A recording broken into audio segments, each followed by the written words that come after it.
Bendito Dios. ¿Sabe que la Biblia contiene historias de amor? Amén. Claro. Contiene historias de salvación, contiene historias de redención, contiene historias de pecado, contiene tantas historias, pero contiene una historia de amor. Y esa historia de amor es la que vamos a ver hoy. Porque el libro de Ruth es una historia de amor. ¿Lo habéis leído alguna vez el libro de Ruth? Tan chiquitín, 4 capítulos apenas, pero tan lleno de cosas que alimentan nuestra alma.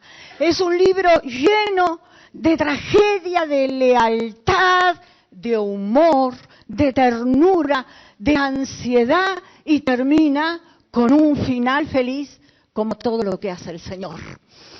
Gloria a Dios, aunque a veces lloramos en este andar de la vida.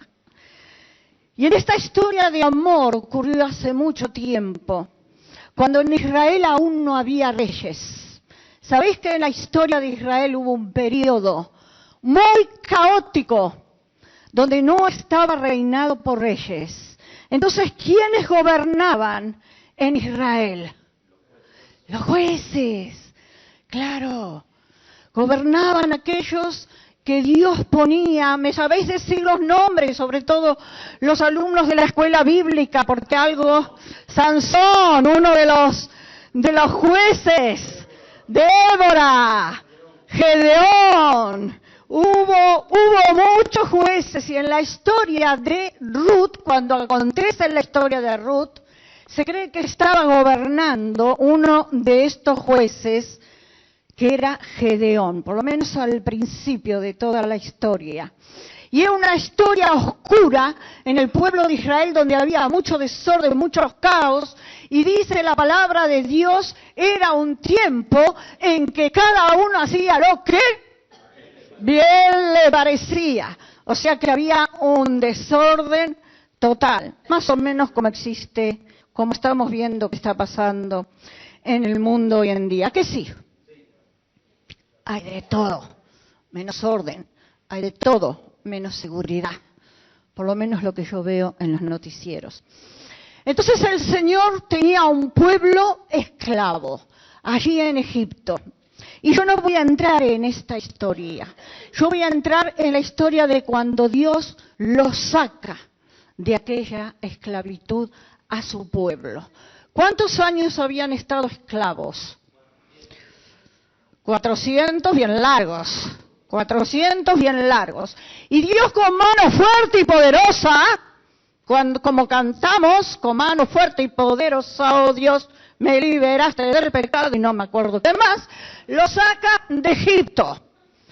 Y Dios le dice, ahora yo seré vuestro Dios. Lo leeré más o menos porque he acortado un poco lo que Dios le dice. Dice, caminaré entre ustedes. Gloria a Dios. Yo seré su Dios y ustedes serán mi pueblo, porque yo soy el Señor vuestro Dios, que los saqué de Egipto para que ya dejaran de ser esclavos. Yo rompí vuestro yugo de esclavitud y los hice caminar con cabeza erguida. Qué hermoso lo que el Señor le dice al pueblo. Pero, Dios siempre tiene condiciones y requisitos. Siempre. Y aquí les puso una. Pero, si ustedes no me obedecen, ni ponen por obra todos los mandamientos que yo les doy, sino que desprecian mis estatutos y aborrecen mis preceptos y dejan de poner por mano a la obra mis mandamientos, violando así mi pacto, entonces yo mismo los castigaré. Y dice aún más, en vano sembrarán su semilla, porque se las comerán sus enemigos. Sus enemigos los dominarán, y ustedes huirán sin que nadie les persiga. Esto era si ellos desobedecían los mandatos de Dios. Tenemos un Dios de orden. No rígido, pero un Dios de orden. Que le gusta que hagamos las cosas según Él lo ha determinado. Y dice, yo quebrantaré su orgullo y terquedad. Y escucha, endureceré el cielo como el hierro y la tierra como el bronce, por lo que en vano agotarán sus fuerzas si no me obedecéis a mí, ni el suelo ni los árboles del campo le darán sus frutos. Fuerte palabra la que Dios le estaba advirtiendo al pueblo si es que el pueblo no obedecía. De tal manera habrá escasez que yo haré desiertos todos vuestros caminos. ¿Qué habrías hecho tú? Obedecer, por supuesto. Ante tal condición y ante tal requisito, yo en mi debilidad y en mi deficiencia y en toda mi mal hacer me hubiera empeñado por hacer las cosas bien, porque Dios no traiciona y va de frente y habla las cosas con claridad. Dios se había revelado como el único Dios verdadero a su pueblo, pero, siempre hay un pero. ¿Qué hicieron los hijos de Israel? No obedecieron. No. Duros de cerviz. No querían entender. Y ellos dicen que cuando fueron liberados, un tiempo caminaban bien con el Señor y Dios levantaba un juez y parecía que iban caminando en camino correcto, se moría ese juez y ellos volvían a hacer lo malo delante de los ojos del Señor. ¿Lo habéis leído eso en el Antiguo Testamento? Y hacían lo malo. Claro, el que hacía lo malo, el que hacía el mal, era el rey. Luego, que gobernaba sobre aquella nación. ¿Pero qué hacía el pueblo con un pueblo como un rey malo? Pues hacían lo malo. Hacían lo malo. Y ellos, en vez de seguir al único Dios verdadero, que le había prometido una bendición abundantemente, se volvieron a adorar a todos los dioses paganos. Escucha, esto es grave. Esto es grave. Dice la Biblia que ellos se volvieron a adorar al dios Baal, a Asera, al dios de Sidón, de Siria, de Moab, de Amón, y al dios de los filisteos. ¿Sabéis qué hacían todos estos dioses? Sacrificios humanos.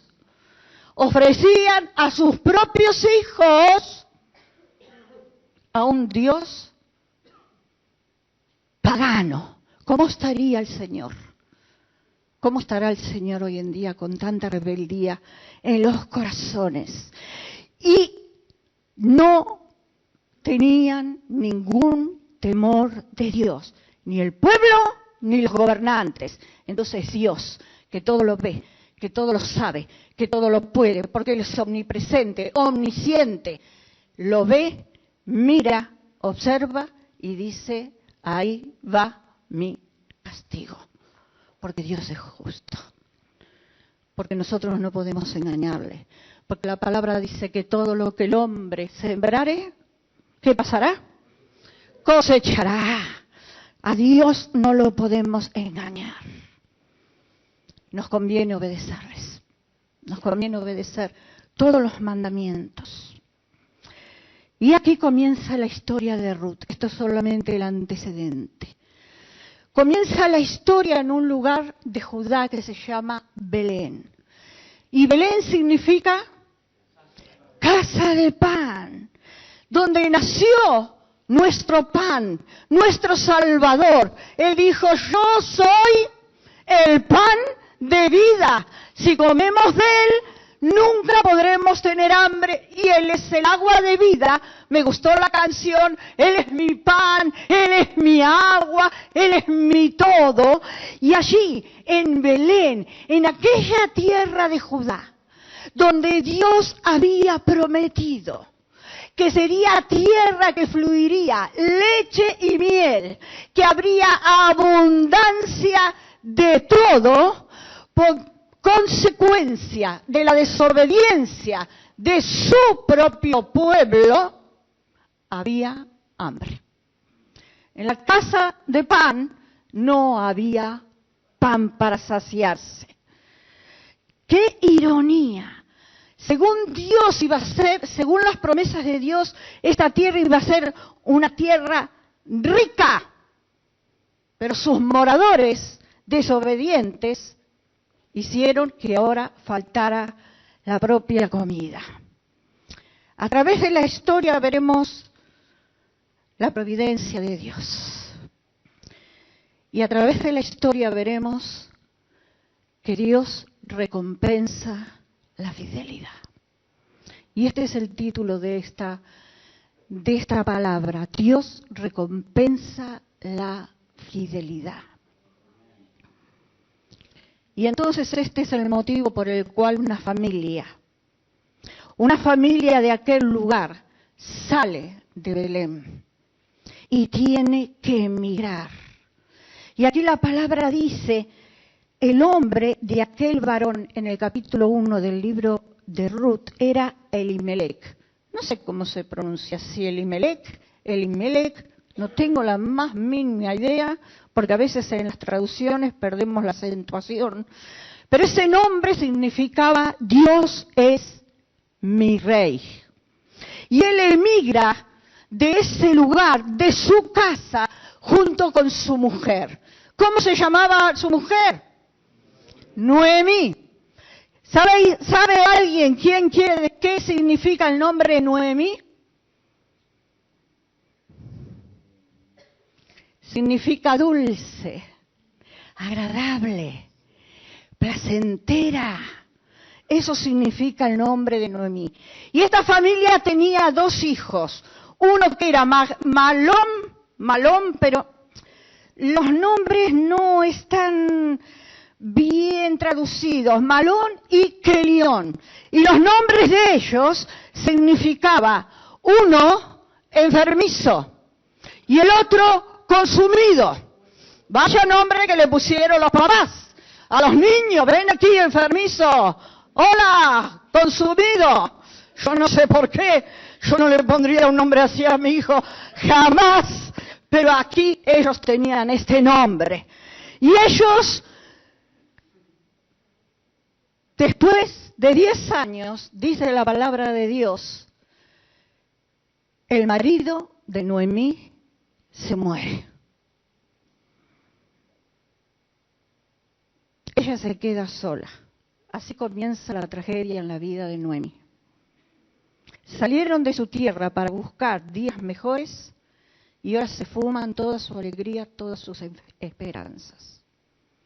Y estos 2 hijos se casaron con 2 chicas moabitas, porque ellos habían emigrado a la tierra de Moab. Salieron de Belén, cruzaron el Jordán, dice la palabra, y lejos hicieron su vida.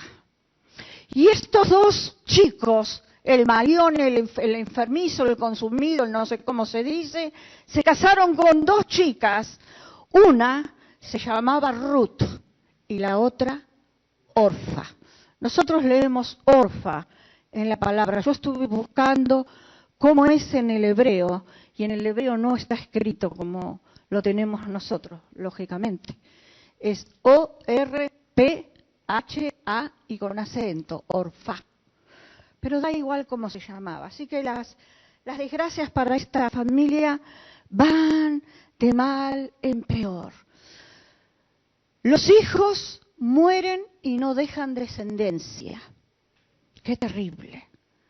Y ella se queda sola en un país extraño, que no era el país de ella, y cuidado, un país que era el enemigo de los israelitas, de los hebreos.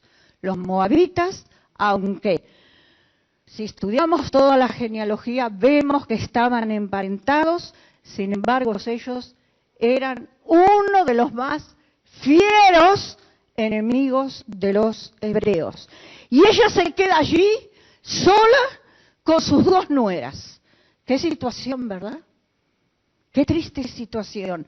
Primero, no hay pan en Belén, pero tiene familia. Por lo menos tiene familia. Luego ya no tiene ni pan ni esposo. Luego no tiene ni pan, ni esposo, ni hijos. Se queda sola y desamparada en un lugar que era enemigo de su propia tierra. Y ahora Noemí tenía que hacer una decisión importante en su vida. Porque claro, ¿qué iba a hacer la mujer ahí cuando ya no tenía nada? Poneros en el lugar de ella. Era una situación en la que había que hacer algo. Y sabes, ¿tienes problemas? ¿Tienes problemas o no tienes problemas? Alguno que otro hay por ahí. ¿Y para qué son los problemas? Para enfrentarlos, no para quedarnos llorando sobre la leche derramada. Entonces vamos al capítulo 1, verso 6, y dice que Noemí se levantó con sus nueras y regresó de los campos de Moab porque oyó en el campo de Moab que Jehová había visitado a su pueblo para darles pan. Entonces ella toma una decisión y quiere volver a su casa, a la casa de pan, a su Belén que la había visto nacer. Porque dice que ella oyó, ¿qué había oído? Que Dios había visitado. Que Dios había visitado. Y sabes, cuando Dios visita a alguien, es para hacer que las cosas imposibles para el hombre se puedan llevar a cabo por su poder. Dios hace que aquello que es imposible para nosotros se vuelva una realidad cuando Él nos visita. Dime amén. Dime si necesitas una visitación de Dios. Tengo aquí a una frase que me cautivó mi corazón. Dice, la visitación de Dios es un tiempo especial en el cual Dios interviene para ayudar y ejecutar sus planes. Porque Él está mirando continuamente tu vida, tu hacer, tu comportamiento, tu proceder. Y dijo el salmista, ¿quién es el Hijo del Hombre para que tú le visites? Sin embargo, necesitamos que Dios intervenga en nuestra vida y nos visite. Yo necesito la visitación de Dios cada día de mi vida, porque hermanos, tengo cantidades de problemas. Tengo muchas cosas que sola no las sé resolver. Y te digo más, no es que no las sé resolver, es que no quiero ni puedo. Porque cuando yo resuelvo las cosas según mi manera, lo haré mal. Fracasaré. Pero cuando yo me postro delante de Dios y dejo todo en sus manos y espero su visitación, Dios cambia la situación. ¿Sí o no? Donde hay escasez, empieza a haber abundancia. Lo que está muerto resucita. Lo que está mal se trastoca para bien, porque ese es el Dios que nosotros tenemos. Iglesia, necesitamos la visitación de Dios. Cada día de nuestras vidas, personalmente, particularmente y como iglesia, necesitamos que Dios nos visite. El resultado de la visitación de Dios a Belén fue que el hambre fue cambiado por provisión de pan. Ahora en Belén había pan, en Belén había comida. Y entonces oyendo esto, Noemí decide, ¿qué hago yo aquí? Si yo aquí estoy sola, si ya no tengo marido, si ya mis hijos han muerto, ¿qué voy a hacer en una tierra extraña, enemiga de Moab? Decido volverme a mi tierra. Y en estas decisiones tenemos que ser muy cautelosos los pasos que vamos a dar. Porque cuando estamos desesperados, cuando hay problemas, cuando hay cosas que tenemos que resolver, que parece que no sabemos hacerlas, podemos decidir mal. Algo de lo que Juan hablaba hace un rato. Toda decisión que nosotros hagamos tendrá consecuencias. Ya los has experimentado. Toda decisión que tomes tiene consecuencias buenas y toda decisión mala que tomes tiene consecuencias malas. Y sabes, hoy en día la gente está muy apartada de Dios. Hoy en día la gente piensa que Dios es cosa del pasado. Piensa que la Biblia es algo antiguo. Y yo quiero hablar sobre todo a la gente joven. ¿Cuánta gente os dirán, amigos y amigas, que verdaderamente son vuestros amigos, que quieren lo mejor para ustedes? Pero ¿cuántos oiréis que digas, pero si Dios no existe? ¿Lo oís? Que Dios no existe, que Dios se murió, que esto es una fábula, que esto es un mito, que no tiene ningún sentido creer en la existencia de Dios. ¿Vas a ir a esa iglesia? ¿Para qué? Si ahí te van a poner el coco. Y esas decisiones pueden hacer tambalear nuestra fe. Y sabes una cosa, aún los adultos, todo el mundo tenemos libre albedrío. Dios nos creó con la capacidad de decidir por nuestra propia voluntad y de acuerdo a nuestro propio raciocinio. Y antes de decidir nada, como tuvo que decidir Noemí, ponte de rodillas delante de Dios. Ponte de rodillas y consúltale a Él. Consúltale a Dios. Señor, yo ahora tengo que hacer esto. Yo tengo tu aprobación. Tú quieres que yo le haga esto. Y si tienes una decisión importante que hacer en tu vida, búscale, ora, ayuna, llora, intercede delante de Dios y deja que el Espíritu Santo te guíe, porque Él es nuestra luz y Él es nuestra guía. Amén. Así que las 3 viudas emprenden su camino que les llevarán a casa. Solitas ellas. Pero estando en camino, Noemí empieza a pensar, y habrá pensado, porque la Biblia no lo pone, yo le pongo mis palabras, ¿a dónde voy yo con estas 2 mujeres jóvenes moabitas? A la tierra de Belén. ¿No será mejor que ellas se queden aquí en Moab?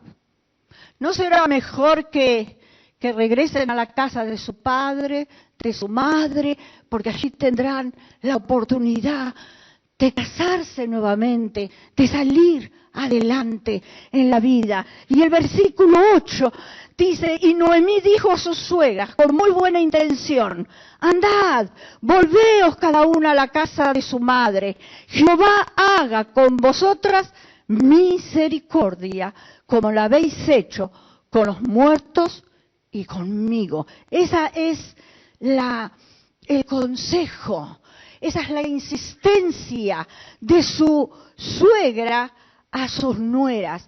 Y yo veo reflejado aquí un trato cariñoso. Una mujer que no era egoísta para nada. Una mujer que decidió hacer el viaje sola, llegar a su tierra, pero que sus nueras pudieran rehacer su vida nuevamente. Es un trato precioso, es un trato cariñoso. Es el trato como debemos de tratarnos nosotros los hermanos, valga la redundancia. ¿Cómo tratas a tu hermano? ¿Tienes trato de amor? ¿Lo tratas cariñosamente? Ya lo enseña la palabra, sed los unos benignos con los otros. Y dice, misericordiosos, perdonándoos unos a los otros, como también Dios os perdonó en Cristo. Ella trató de desanimar a sus 2 nueras. Su sentido común le decía que ellas debían quedarse en la tierra de Moab. El versículo 9 dice, os conceda Jehová que halléis descanso cada una en casa de su marido. Luego las besó y ellas alzaron su voz y lloraron. y la abrazaron con afecto y con cariño y tenían que despedirse porque ella quería que sus nueras se quedaran allí para no llevarlas a su tierra. Y dice el versículo 10, ellas, las dos, tanto Orfa como Noemí, dijo, no, ciertamente nosotras iremos contigo a tu pueblo. ¿Lo pone así tu palabra? Era una prueba de fe tanto para Orfa como para Ruth. Porque ahora había dos caminos delante de ellas. O se quedaban en Moab y podían hacer su vida, o se iba a una tierra extraña que ellas no conocían, a una nueva cultura, a un nuevo comienzo con su suegra. Y sabes, esta prueba de fuego, nosotros también la pasamos. No exactamente esto, pero la palabra dice que nuestra fe será aprobada. Será aprobada nuestra fe, como se afina el oro, como se cultiva. La fe es acrisolada y nuestra fe será probada. Yo te digo que a veces hay situaciones que pasamos en esta vida que no nos gustaría tener que pasar. Hay sueños rotos. Hay enfermedades, hay escasez, falta de trabajo. Muchas veces no tenemos ánimo, nos sentimos solos. Pero cada dolor, cada escasez sirve para que tu fe sea probada. Y Noemí le respondió algo y le dijo, volveos, hijas mías, ¿para qué habéis de ir conmigo? ¿Tengo yo más hijos en mi vientre acaso? Yo no puedo dar más hijos. Yo soy una persona mayor. Ya no puedo daros más hijos para que vosotros os caséis con ella. Pero si aún tuviera esperanza en esta noche, y aún pudiera estar con marido, y pudiera yo salir embarazada, ¿es que acaso vais a esperar de que estos hijos sean grandes para casaros con vosotras? No, hija mía. Dijo que la amargura que yo tengo, esta amargura es mucho más grande que la que tenéis vosotras, que sois jóvenes y sois viudas. Dijo, la mano de Jehová ha salido contra mí. En esta situación desesperada, Noemí, en cierta manera, le dice a Dios, esto que me está pasando es porque tú lo estás permitiendo.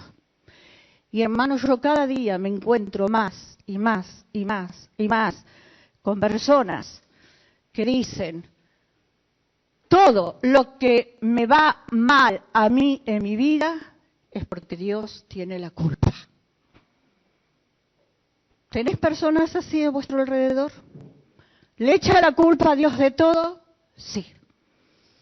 Que Dios tenga misericordia, porque son nuestras malas decisiones las que a veces nos llevan por caminos equivocados.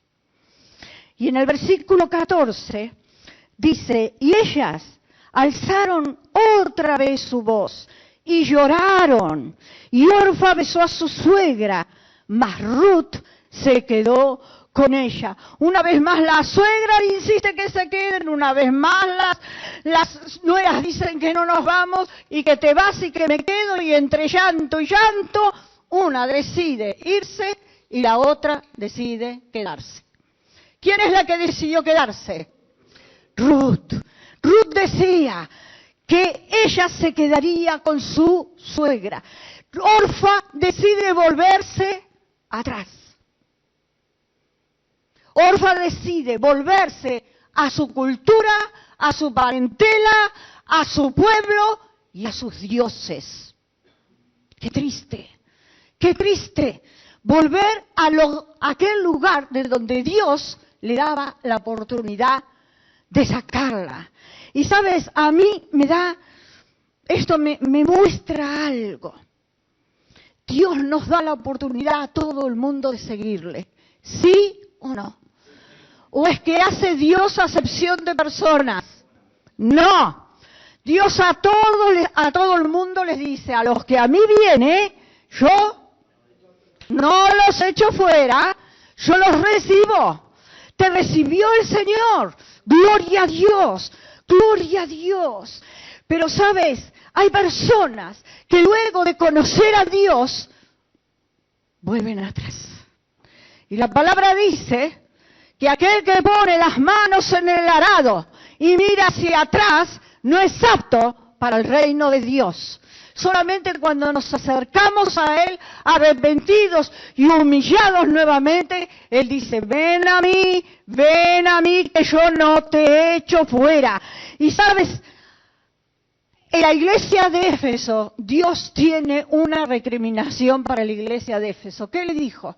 ¿Qué le dijo a la iglesia de Éfeso el Espíritu Santo?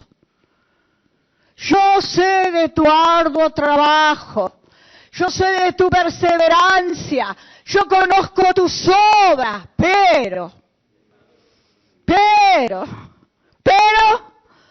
dilo iglesia, ¿pero qué? Has dejado tu primer amor. Nosotros no somos de los que volvemos atrás. Dice la palabra, para la perdición de nuestras almas. Aunque tengamos decisiones difíciles que tomar, problemas a los que enfrentarnos, nosotros somos los que marchamos hacia adelante porque queremos llegar a la meta. Al menos yo sí. ¿Y tú?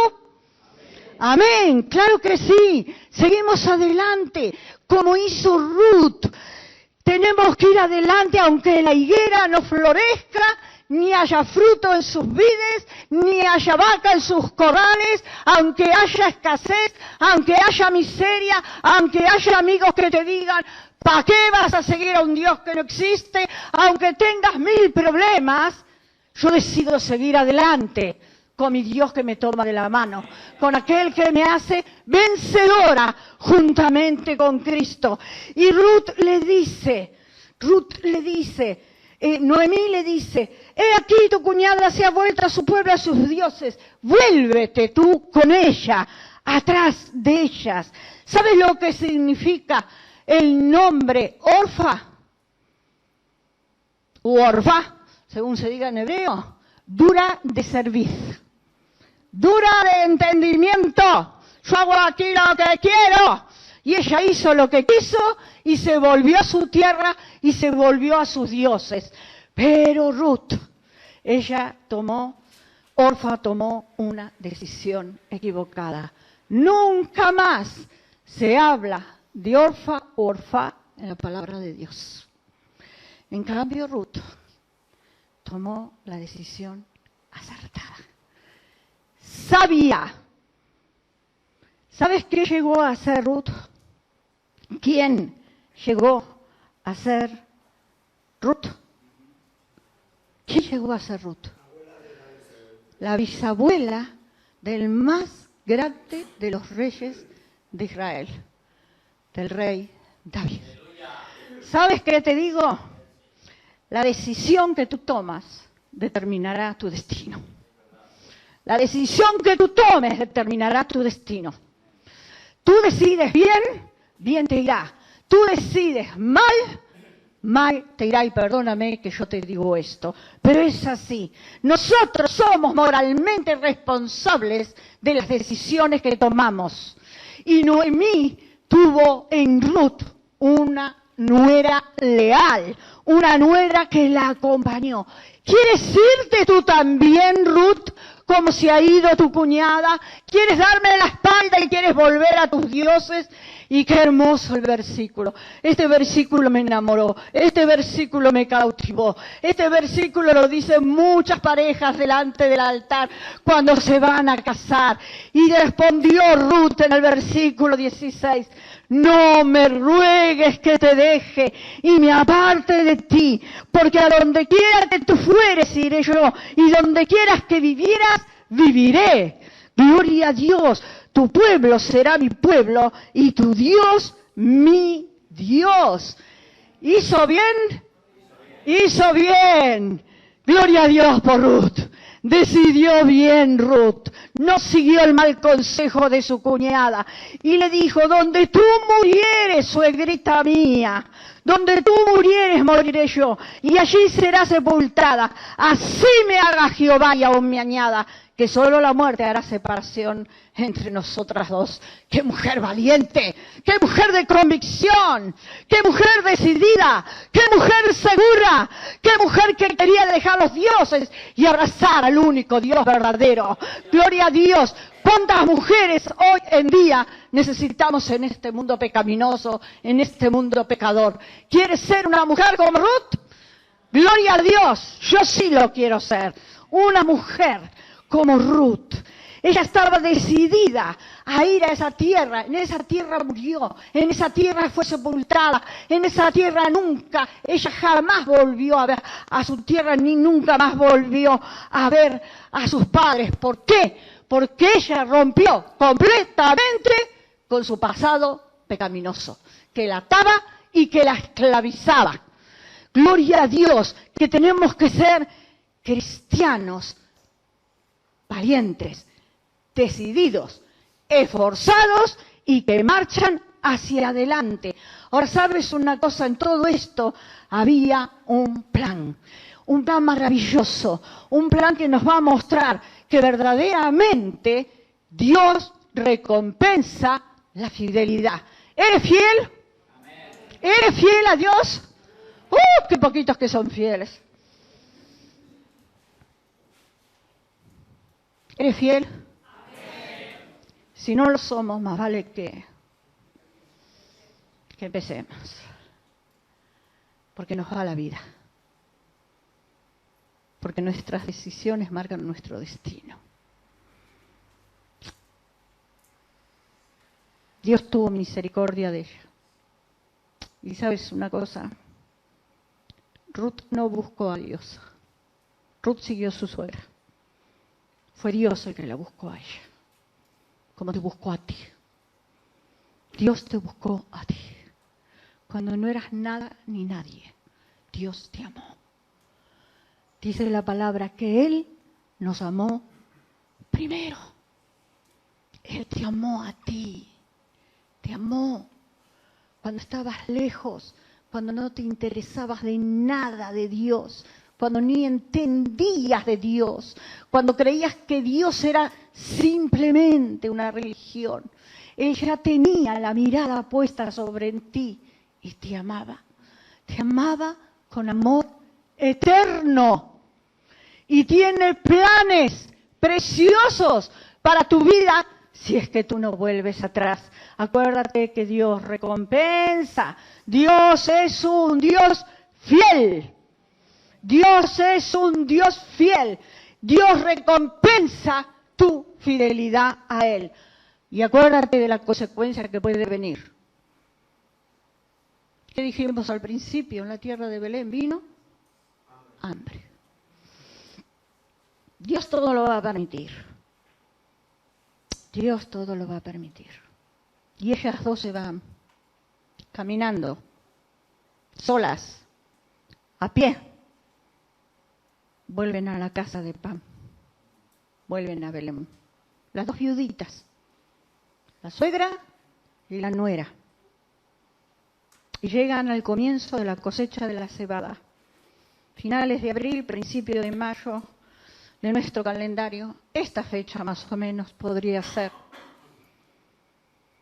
Y entonces allí había un mandato legal. Y el mandato, según lo tenemos en el libro de Levítico, era que cuando estuvieran segando la mies en los campos, los que tenían campos, los terratenientes, podían cosechar todo el campo, menos los rincones de cada campo. Había esquinas, había lugares que no podía ser cosechado. Y tampoco cuando se caían las espigas que iban cosechando los jornaleros, tampoco podían agacharse a recoger esas espigas, porque por orden del Señor, eso debía quedar allí en el suelo para sustentar a los extranjeros y a los pobres que no tenían pan. Dios piensa en todo. Dios piensa en todo, al que tiene necesidad. Tirarme la oreja después, pero lo voy a decir. Lo voy a decir con humildad, lo voy a decir con amor. Gracias, José y Rosa, por el trabajo que hacéis con los alimentos. ¿Sabéis que allí atrás hay una caja muy bonita con forma de casa? De madera, la hizo Raúl. ¿Y sabéis que en esa caja de madera se levanta el techo? ¿Sabéis para qué es? ¿Sabéis para qué es? Para alimentos, hermanos. Para alimentos. Dios tuvo contemplación y consideración de que los campos no se cegaran completamente, sino que se dejara algo para el extranjero que viniera a vivir esa tierra y para el que no tuviera comida. ¿Tienes comida sobre la mesa? ¿Tienes comida? ¿Qué esperas para traer algo para ahí? Perdóname. Perdóname. No seamos egoístas. Porque hay hermanos que lo están pasando mal. Hay hermanos que necesitan llenar los platos de comida y que no tienen. Y cuando la hermana Rosa pone en algún WhatsApp recordando de que hay que traer algún alimento, falta pasta, falta caldo, falta arroz, yo digo, gracias hermana Rosa por esa memoria que tiene, que ella nos hace recordar. Pero sabes, mi corazón se me queda en un puño, porque hay hermanos que no tienen para llevarse a la boca y que lo pasan mal, que comen solamente arroz. ¿Tú amas a tu hermano? Por favor, ten en cuenta esto, porque Dios te lo va a pedir a ti. Dios te pedirá cuentas. De que si tú, mira, yo te voy a decir algo, y perdóname, tírame de las orejas después, pero la próxima vez que te sientes a tu mesa a comer, no te voy a desear que te atragantes con la comida, porque eso no es de buen cristiano. No lo voy a hacer. Eso no es de buen cristiano. Pero voy a pedirle al Espíritu Santo que te recuerde que tú estás comiendo y que hay gente, hermanos tuyos, que no tienen. Porque Dios pensó en los que tienen necesidad. Gloria a Dios. Y entonces, por casualidad, Ruth acaba trabajando, agachándose, recogiendo espigas en un campo de un rico terrateniente, un hombre que era valiente, fuerte, rico, vigoroso, y de que algo pasó. Este hombre se llamaba Boaz, en hebreo es Boaz. En hebreo es Boaz. Su nombre significa fortaleza. Y dice que allí ella fue y espigó en el campo tras los segadores. Y estaba Ruth recogiendo las espigas. Y él la vio. Él la vio. Y preguntó enseguida a sus jornaleros. Historia de amor. ¿Quién es esa joven? Y sus jornaleros le dijeron, se llama Ruth, es de Moab, vino con su suegra Noemí aquí a trabajar. Y sonaron campanas de boda, porque Ruth es una historia de amor. Y estaba recogiendo sus espigas, aquí y allí, y un hombre bien plantado, bien puesto, atractivo, evidentemente rico, a juzgar por la ropa que él llevaba, se le acerca, se aclara la garganta varias veces, se acerca a ella y le dice, Shalom, paz, paz. Y ella levanta la mirada y atemorizada y tímidamente lo mira y le dice, Shalom. Ella era una extraña moabita, pobre, destinada a ser pobre toda su vida, porque estaba en tierra enemiga de sus ancestros. Y él le dice, hija mía, no recojas espigas en otro campo, ni te marches de este. Coco. Mantente cerca de las otras mujeres. Y ella se siente animada por aquellas palabras y le pregunta, ¿por qué he hallado gracia ante tus ojos para que tú te hayas fijado en mí siendo yo extranjera? Una extranjera no tenía ningún derecho a nada. No tenía derecho Noemí a nada. Y vos entonces le respondió, ciertamente me han contado todo lo que has hecho por tu suegra. Después que ella perdió a su marido y tú has perdido al otro, y que has dejado a tu padre y a tu madre y a la tierra donde has nacido, y has venido a un pueblo que tú no conocías previamente. Estás en lugar extraño. Puede que yo, Ruth, sea un extraño para ti, pero yo te conozco. Yo a ti te conozco. Tú a mí no, pero yo a ti. Yo sé cómo te has comportado, yo sé lo que has vivido, yo sé que has dejado todo atrás, yo a ti te conozco. Y él le dice algo precioso en el versículo 12 del capítulo 2. Dice, Jehová recompense tu obra y tu remuneración sea cumplida de parte de Jehová, Dios de Israel, bajo cuyas alas has venido a refugiarte. Bajo las alas de Dios debemos de venir a refugiarnos siempre, siempre, siempre, siempre, siempre, siempre, siempre, siempre. Bajo sus alas, porque sus alas están extendidas. Y Él nos espera que nosotros vengamos y nos refugiemos, porque Él quiere darnos abrigo. Sabes, Dios mismo está escribiendo esta historia de amor.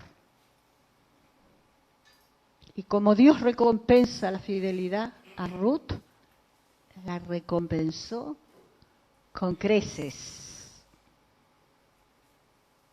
Dios le provee un pariente redentor. ¿Qué es?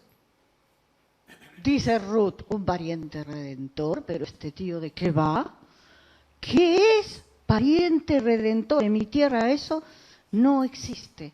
Sin embargo, entre el pueblo hebreo había una ley, que más que ley, porque no era ley, no era obligatorio, pero sí voluntario, que los israelitas, a todas aquellas familias, cuando ellos estaban bien económicamente en posición de poder hacerlo, y había alguien en una situación un poco desesperada, podían redimirlos, podían rescatar, por ejemplo, el terreno de un hermano de ellos, que hubieran perdido el terreno porque estaban en deudas.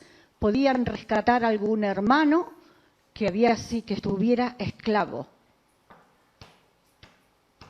Pagando, Pagando. La condición era familiar y tenía que tener dinero. Y también podían, no era obligación, esto era la ley del levirato que se llamaba, no era obligación casarse con la viuda del hermano, pero podían hacerlo si el hermano moría y la viuda quedaba sola y sin descendencia, podían casarse con la viuda de su hermano para que no se perdiera la descendencia. De esto se trataba el pariente redentor. Boz fue a ser el pariente redentor de Ruth. Él la rescató. Había otro pariente redentor, y dije al principio que era una historia de humor, porque resulta que Ruth está escuchando lo que estaba pasando, me imagino yo escondida entre los arbustos con su suegra y diciendo, y Boz se fue al pueblo y se sentó a la entrada de la ciudad y está haciendo negocios con alguien. ¿Y qué está pasando aquí? Y entonces Boz le dice a un pariente que tenía el derecho de comprar la heredad de Elimelech, y comprarla a Ruth, dice, ven para aquí, fulano, ven que vamos a hacer negocios contigo. Y el otro le dice, ¿pero qué quieres? Dice, es que allí se está vendiendo la heredad de la que fue de Elimelech, el esposo de Noemí. Y ahora hay que comprar esa heredad para que Noemí no se quede con... Ah, yo la redimo, dijo el otro. Sí, encantado, por mí no hay problema, pero escucha... Le dijo Boz que con la heredad viene una viuda. Había implicada una mujer y el otro dijo, no la redimo, redímela tú. Y entonces Boz dijo, yo la redimo, yo pago por ella. ¿Y sabes cómo se finiquitaban entonces las transacciones comerciales? Hoy en día se escribe un papel, se firma un contrato. Entonces uno de los dos sacaba el zapato y se lo daba al otro. Y finiquitado la transacción comercial. Entonces el otro le dio el zapato a Boz y le dijo, mira si lo vamos a hacer así hoy en día. Imagínate, sacó el zapato y se lo dio a Boz y dijo, vale, está bien, redímela tú. Y Boz aceptó. ¿Y sabes por qué aceptó redimirla? Porque él era el pariente redentor. ¿Pero sabes por qué? Porque la amaba. Porque la amaba a Ruth. De la misma manera que Cristo amó a la iglesia. ¿Sabes quién es nuestro pariente redentor? Cristo. Él es el que nos redimió. Él es el que pagó el precio para que tú y yo fuéramos libres de pecado. Para que tú y yo fuéramos hechos sus hijos. Él pagó el precio y lo pagó con su sangre preciosa. Él es nuestro pariente redentor, así como Boz fue el pariente redentor de Ruth. Y se casaron. Y tuvieron un hijo. Y ese hijo se lo pusieron en los brazos a Noemí. Y le dijeron, Noemí, su suegra, ahí tienes. Noemí, a tu hijo. Porque era la descendencia de sus hijos, no porque lo había parido ella. Pero sabes que Ruth, de ser una espigadora, pasó a ser la dueña de toda la mies. Ya no recogía espigas. De ser viuda pasó a ser la esposa de un hombre rico e importante como fue Boz. Y de moabita despreciada pasó a ser la bisabuela del rey David, ancestro de nuestro Señor Jesucristo, solamente porque ella decidió bien. Y cuando decidimos bien, Dios recompensa. Dios recompensará siempre la fidelidad como se la recompensó a Ruth. Sabes, tú y yo, de ser pecadores, pasamos a ser hijos. Porque el pariente redentor, Cristo Jesús, murió por nosotros en la cruz del Calvario. Entonces yo te digo, iglesia, a veces tenemos que pasar por cosas tristes, por decisiones, por escasez, por pruebas, seremos probados indudablemente. Sin embargo, Dios recompensará tu fidelidad. Él no te va a olvidar ni por un momento. Yo le pido a la alabanza que pase aquí. Tenemos una canción y pido a la congregación que nos pongamos todos de pie. Y vamos a orar. Señor, gracias, gracias, gracias. Gracias porque tu palabra dice que todas las cosas que han acontecido están escritas aquí en tu palabra para que nosotros tengamos ejemplo de ellas. Para que nosotros, Señor, no cometamos los mismos errores, desobedeciendo tus órdenes, tus mandatos, porque verdaderamente queremos ser bendecidos por ti. Gracias, Señor, por el pariente redentor, por Jesucristo, que nos ha amado tanto y de tal manera que ha dado su único Hijo para que nosotros fuéramos salvados eternamente. Danos fuerza, Señor. Danos la gracia, Padre, de permanecer siempre en tus caminos. Señor, y aunque el mundo venga en contra nuestra, que nosotros podamos seguir adelante, podamos ser perseverantes, podamos ser decididos, podamos ser esforzados, podamos ser valientes de la misma manera que lo fue Ruth.